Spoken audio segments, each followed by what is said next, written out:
Hi, I'm Dr. Ernest Morrell. When I think of curious learning, there are two things that come immediately to mind. One is, how can we ask bigger and better questions? And two, how can we follow along and honor students' interests and desires? We know that kids are naturally curious, but they often need someone who's asking them questions, who's pushing them along, who's just a warm, embracing audience for them to promote that learning. So when we think about how do we activate curious learning, say you've got a daughter or a niece or a granddaughter and she's interested in a project, what are questions that I can ask to get her talking, to get her thinking? How can I help her think about the steps that she might want to take? How can I just be an interesting audience to say, hey, what did you learn today? Or to sit down at the dinner table, or to turn off the radio on the car ride home from school. What we want to do is continually encourage the kids in our lives to ask big questions of the world. Curious learning is a powerful force in family life, and we can practice ways to do that better with each other, for each other, and all throughout our days together as a family. When we set that intention, let's think about the word wonder. Always be in the act of wondering. Let your mind open to this idea that you don't know all the answers, but being curious is a really important part of life. Sometimes, though, we face challenges. Our children, our teenagers go to school, and maybe there's not a lot of curious learning that's happening for them at school. Maybe it's a lot of memorization or just absorbing of information. So when they come home, it's even more important that we take the time to be curious learners together. And I'm gonna invite you to, in your home, no matter where in your home it is, to create a wondering window.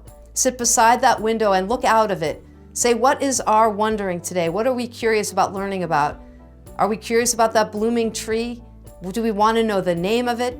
Are we wondering outside the window to see the people walking back and forth and wondering more about who lives in my community or my neighborhood? How can I be more connected to them? How can our curious learning make us want to change the world?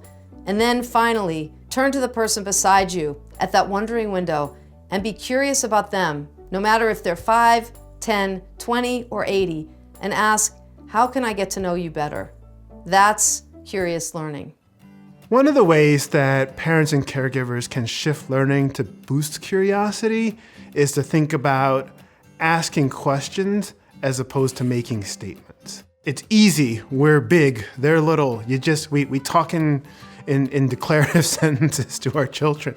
But what we really want to be able to do is ask open-ended questions. Why does this interest you? What do you think we can do about it? Who do you think needs to hear? What would be the best way to explain it?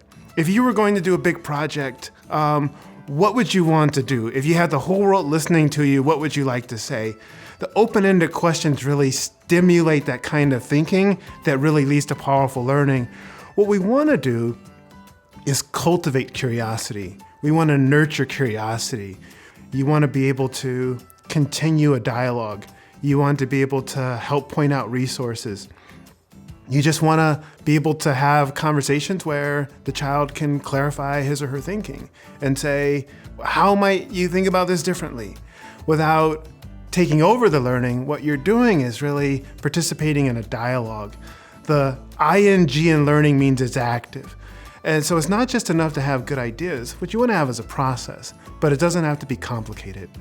How big ideas become actionable projects, how someone who's timid or shy or insecure sees themselves as a world changer, a lot of that has to do with how we engage them in dialogue and how we ask them questions.